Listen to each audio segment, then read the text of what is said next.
Kodakara Sahrudaya college of advance സ്റ്റഡീസിൽ അന്താരാഷ്ട്ര മാതൃഭാഷാ ദിനാഘോഷ പരിപാടികൾക്ക് തുടക്കമായി. സാഹിത്യകാരൻ ടി.ഡി. രാമകൃഷ്ണൻ ഉദ്ഘാടനം ചെയ്തു. IQAC-യുടെയും മലയാളം വെൽഡ് വിഭാഗങ്ങളുടെയും നേതൃത്വത്തിൽ സർവമംഗള അസോസിയേഷന്റെ സഹകരണത്തോടെ ഫെബ്രുവരി 19, 20, 21 ദിവസങ്ങളിലായാണ് പരിപാടി നടക്കുന്നത്. സഹൃദയ കോളേജ് ഓഫ് അഡ്വാൻസ് സ്റ്റഡീസിൽ executive director reverend doctor Davis Chenginiyadan, principal doctor Joy Kayal, vice principal doctor K Karuna, dean of arts professor doctor Anil Raj, മലയാള വിഭാഗം അധ്യക്ഷ ഡോക്ടർ സ്വപ്ന സി കോമ്പാത്ത്, വെൽഡ് വിഭാഗം അധ്യക്ഷ ആരാധിക TV, സർവമംഗള അസോസിയേഷൻ പ്രതിനിധികളായ ശ്രീജ നടുവം, ആശിഷ് പുറക്കാട്ട്, ജിനേഷ് ആർത്ര എന്നിവർ ചടങ്ങിൽ പങ്കെടുത്തു.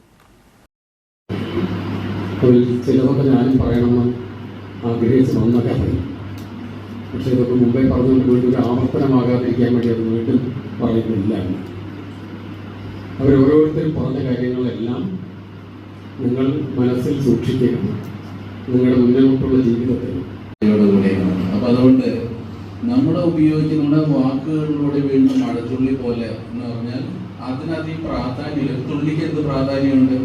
പക്ഷെ ഈ തുള്ളികളെല്ലാം ചേർന്നാണ് മഴ വെള്ളമായി തീർന്നത്, മഴ വെള്ളമാണ് പ്രളയമായി തീർന്നത് എന്ന് പിന്നീട് നമ്മൾ മനസ്സിലാക്കുന്നുണ്ട്. ഇതേപോലെ തന്നെയാണ് ഭാഷയും.